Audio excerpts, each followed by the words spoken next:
ಅಂತಿಮವಾಗಿ ಒಬ್ರು ಸೋಲ್ಬೇಕಿತ್ತು, ಒಬ್ರು ಗೆಲ್ಲಬೇಕಿತ್ತು. ಕಣ್ಣೀರು ಹಾಕೋದು ಅವ್ರ ಇಷ್ಟ.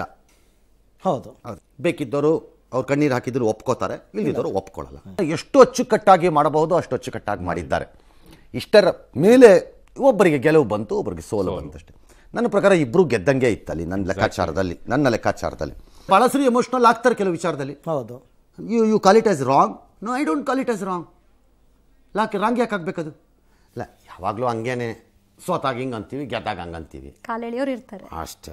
ಇದು ಅವ್ರವ್ರ ಪರ್ಸನಲ್ ಇದಕ್ಕೆ ಏನೋದಕ್ಕೆ ಭಾವನೆಗೆ ನಾವು ಹೇಳ್ತಾರಪ್ಪ ಒಂದ್ಸರಿ. ಈಗ ಎಷ್ಟೋ ಸರಿ ಒಂದ್ಸರಿ ಬೆಳಕು ಕಾರ್ಯಕ್ರಮ ನಡೆಯೋವಾಗ ನನಗೆ ತಡ್ಕೊಳಕ್ಕೆ ಆಗಲ್ಲ. ಒಂದೊಂದು ನನ್ನ ಕೈಲಿ ಆಗೋದೇ ಇಲ್ಲ, ತಡ್ಕೊಳಕ್ಕೆ ಹತ್ಬಿಡ್ತೀನಪ್ಪ ನಾನು.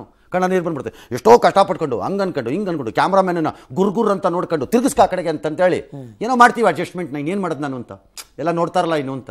ಅದಕ್ಕೆ ಏನು ಮಾಡೋಕ್ಕಾಗುತ್ತೆ? ಅದು ಹೇಳಲ್ವಾ, ಕೆಟ್ಟದ್ದನ್ನು ಮರೆತು ಬಿಡು ಅಂತ ಹೇಳಲ್ವಾ? ಹಂಗೆ ಕೆಟ್ಟದ್ದನ್ನು ಮರೆತು ಬಿಡುವುದು ಅಷ್ಟೇ. ಅದಕ್ಕೆ ಅಳಬಾರ್ದು. ಈ MTV ಸಿಟಿ ಯುಗದಲ್ಲಿ ಖುಷಿಯಾಗಿರ್ಬೇಕು.